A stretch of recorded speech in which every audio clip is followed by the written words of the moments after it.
Mga idol, may balita ba kayo sa pinakamagaling na porma ng Pinas? Ang alam ko, magtitigil na raw siya ng pagbablog eh. Yung pala, mas gugustuhin niya magtinda ng mani. Panoodin niyo mga idol.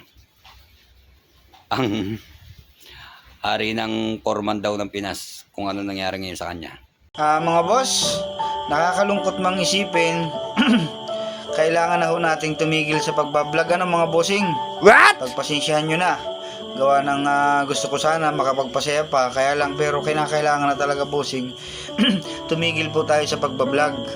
Kasi yung mga kalaban ho natin dito sa social media, pinipersonal na ho tayo.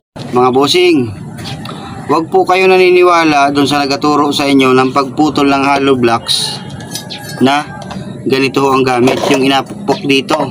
Sira ulo po ang nagawa ng ganun Siyempre, mahal naman ho natin ang ating sarili. Hindi naman ho tayo dito lang sa pagbablog na bubuhay So, kailangan na ho natin na titigil na po muna si Foreman sa pagbablog. Oh, ay bakit ka ngayon titigil ng pagbablog? Ay di ba ikaw ang pinakamagaling na porma ng Pinas? Tapos ngayon titigil ka. Wala nang mga pinakamayabong na porma ng Pinas. Pagpatuloy mo lang yan. Andito kami. Nakaabantay lagi sa pagbablog mo. Direct. Takbo mo 2 case na redos. Kaya ka naman pala titigil ng pagbablog eh. So bali yun na nga mga boss, nag-deliver na nga ang pinakamagaling na foreman sa buong Pilipinas ng kanyang paninda na mani. Asus! Ay kaya naman pala, mas ginusto mo ang magtinda ng mani. Siguro ngayon wala ka na makuhang project dahil yan sa kayabangan mo. Ayan, magtinda ka na lang ngayon ng mani. Kumuha ang ating customer ng 10 tay. Bali yan po ay 400 pesos ang kabayaran lahat-lahat niyan.